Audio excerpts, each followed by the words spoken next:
This has Penguins fans fired up as a huge milestone night and win from the Pittsburgh Penguins over the Vancouver Canucks has fans absolutely excited at the fact that this team is playing way above expectations. And we have that and more on today's video from Penguins Digest. Hope everyone is having a great day, a great time whenever you guys are getting the chance to watch this. Of course, I'm sorry I have missed a few days of Penguins content. Sometimes that will happen. Sometimes just life just happens and I can't get a video up every single day. But, the Penguins just had a huge win over the Vancouver Canucks, and I thought, why not come back and discuss why the Penguins are doing so good. But before we get into that, make sure you guys do, of course, subscribe to the channel. We're currently at 67.5% of viewers who are not subscribed to Penguins Digest. So if you are in that large portion of our viewers who are not subscribed, why don't you subscribe when it's right below? It's free, it's simple, it's easy, and you will get all our videos right when they come out, right into your subscription box. And of course, also guys, if you do want to join the Digest Media team, you can type in that link, right below me, digestmedia.ca/join us. Also will be available in the description if you're a huge Penguins fan or Pittsburgh sports fan. We're always accepting applications if you want to write, you want to do videos. There's an opportunity for you here with Digest Media. But let's get into the bulk of the video. Of course, the Pittsburgh Penguins, huge win over the Vancouver Canucks. It's only been 7 games and it's too early to tell much of anything. But maybe, just maybe, these Penguins aren't the bottom feeder team that so many thought they were going to be. More from yet another Penguins wins. And you know what, guys? I didn't think the Penguins were going to be a bottom feeder team either. I didn't know how good they were going to be, of course. I didn't think they were going to be a playoff team, but I looked at their forward core, I looked at their goalies, their defense was shaky, but to me, their goal scoring and goaltending was going to be able to propel them to be a pretty solid team, and they're off to a start that does show that. And, the forwards are clicking. Coach Dan Muse has injected a new life into these Penguins players, and I think getting out of Mike Sullivan's boring system, as we see in New York, they're not scoring at all, has brought some new life into Pittsburgh. So let's dive into the game here, of course. So just looking at it, the scoring summary, of course. The first period, it was a 1-1 game. Connor Dewar for the Penguins scored, assisted by Patrick Wotherspoon and Noel Acciari. Tommy Novak got his first goal as a Penguin, assisted by Kris Letang, Justin Brazeau. Brazeau 3.9, by the way, because he had a goal and 2 assists. And Crosby added one from Rickard Rakell. And then Anthony Mantha, from Malkin and Brazeau. And then, of course, Brazeau scored a goal, assisted by Mantha and Letang. So that second line, they are still cooking, of course. They have looked super good, and I cannot complain at all about the way they have been playing. It's just been elite, and I didn't think it would work this well because I thought Justin Brazeau would be a fourth-line winger, but that is not what he is at all because right now he is at the top of the league of scoring. Again, 5 goals, tied with the likes of Bo Horvat, Kirill Kaprizov, Cole Caulfield, Marty Necas, Dylan Larkin. Those are some elite names, and he's not too far behind the league lead with Mark Scheifele, Shane Pinto, Pavel Dorofeyev if he's having a good season. Jack Eichel, and then one behind some more elite talents like Nathan McKinnon, Jack Hughes, who just had a hat trick yesterday, and then so Justin Brazeau again in elite goal scoring talks with some of the best goal scorers in the league, and I'm super happy for him. He's been around the league a couple times, especially last year. I know it didn't go great for him in Minnesota, so it's good he found a home here in Pittsburgh, and he's just been playing super duper well. At the end of the day, he even had a quote where he said Justin Brazeau had his first 3.9 in the NHL. I've believed that I can contribute at every level. Sometimes it takes me a little longer to figure it out and find the timing and stuff like that. Once I do and understand the stuff, I can make a lot of plays, and certainly can't disagree with that because that is what he did last night. He played super well. He's a huge, big, bruising body that has been perfectly paired with 2 other bodies of his stature and guys like Anthony Mantha and Evgeni Malkin. I can't say enough good things about that line, and they keep on trucking along.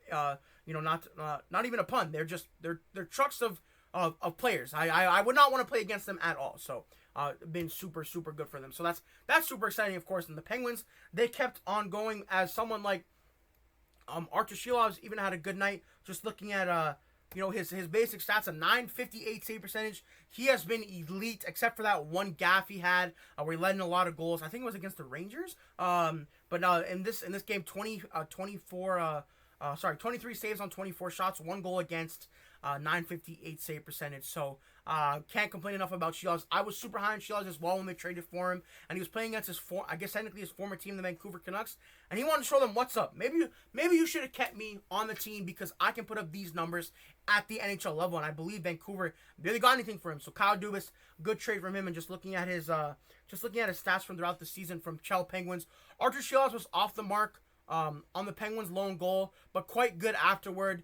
making several positionally sound saves. In 4 games with the Penguins, he's posted a .935 plus save percentage in 3 of them with a 3-1-0 record and a .368 goals saved above expected. So for those of you I know what goals saved above expected means, it just kind of measures where shots are coming from and how likely they are to be a goal and how many times he has saved those kind of shots. So he's making a lot of good saves. And you know what, guys? He's only 24. The Penguins, right now, Jari's been having a solid season. Just looking at the top right now, Sheila's having a good season as well. And then you know what you have coming up? You have Mirshov and Bloomquist coming up as well. So goaltending is solid for the Penguins for the next 10 years. It feels like maybe. So that is great for the Pittsburgh Penguins if everything goes well, and I'm super excited for that. I think the only thing they really have to work on is that defense, of course. And another huge moment, which I wanted to touch on, was Sidney Crosby, obviously scoring a milestone last night against Vancouver. Number 87 moved ahead of number 66 for a momentous milestone. Sidney Crosby, of course, he had a very solid season. He's looking very good. And of course, he did pass Mario Lemieux for a momentous milestone. Sidney Crosby, 1,896 points, passed Mario Lemieux, 1,895 points for most total points regular season and playoffs in Penguins history. Huge milestone for Crosby. Again, I think eventually he will maybe lead the Penguins in all-time points. I think that is coming up very soon. So a huge milestone for him, and he had this to say about that milestone on the start of the way the Penguins are playing and him. I don't know if it's been one consistent thing. I think that we found different ways to win, and that's how you have to do it, of course. And the Penguins have been very solid. Just looking at their standings here, they are 3rd in the Metropolitan Division. Again, it's only 7 games in, but we do have to look at the good parts of the game. 10 points, technically tied for first, just 1 more game played. But right now, I guess it's a 4-way tie with the Devils, Hurricanes, Penguins, and Capitals. But again, early in the season. But the early signs are very good for Pittsburgh. So super exciting. It's been a very solid start for the Penguins. Hopefully they keep on going, and hopefully they surprise everyone, because the offseason was pretty down on Pittsburgh, but they have been looking super good. Of course, again, just a quick summary. What a night it's been at PPG Paints Arena. Crosby passing Lemieux for most points in Penguins history. Letang got 600 points. The Malkin line continues to dominate. Tommy Novak's first goal as a Penguin. And Artur Shields is standing tall. So the Penguins, they have been super duper solid. Again, they are in Florida tomorrow night. Florida's been an okay team, missing Barkov and Kachuk, so they should be able to keep that going. And if the lines do stay the same, they have been very solid. The top 6, especially, I think everyone's been contributing. Ben Kinnell has been a great surprise. Brazeau has been a great surprise, and I can't really see why this team can slow down. They're just super solid at forward. Again, I still do think that defense could use some work. But it's been serviceable for now. Patrick Watherspoon has actually played pretty well. I was pretty low on him in terms of a first-line pair defenseman with Erik Karlsson, but he's looked good aside from that one mistake he had in one game. Kris Letang, 600th point. I know a lot of people haven't loved this game, but he's still playing okay. And then Harrison Brunick and Caleb Jones. Caleb Jones maybe could rotate in and out, but I would love to, if things go well, maybe the Penguins, instead of selling, they trade for a defenseman. That would be pretty gnarly. But again, guys, let me know what you guys have thought about the Penguins start. Again, they are in Florida tomorrow to take on the Panthers, and hopefully they will continue their hot start here, and will just be super solid. And I'm pretty excited to cover them throughout the rest of the season, because I hope this positive vibes, they keep on going. So let me know what you guys think. Make sure you guys subscribe to the channel. Again, Pittsburgh Penguins tomorrow. Florida, can Justin Brazeau continue his goal-scoring hot streak? And will he win the Rocket Richard? Who knows?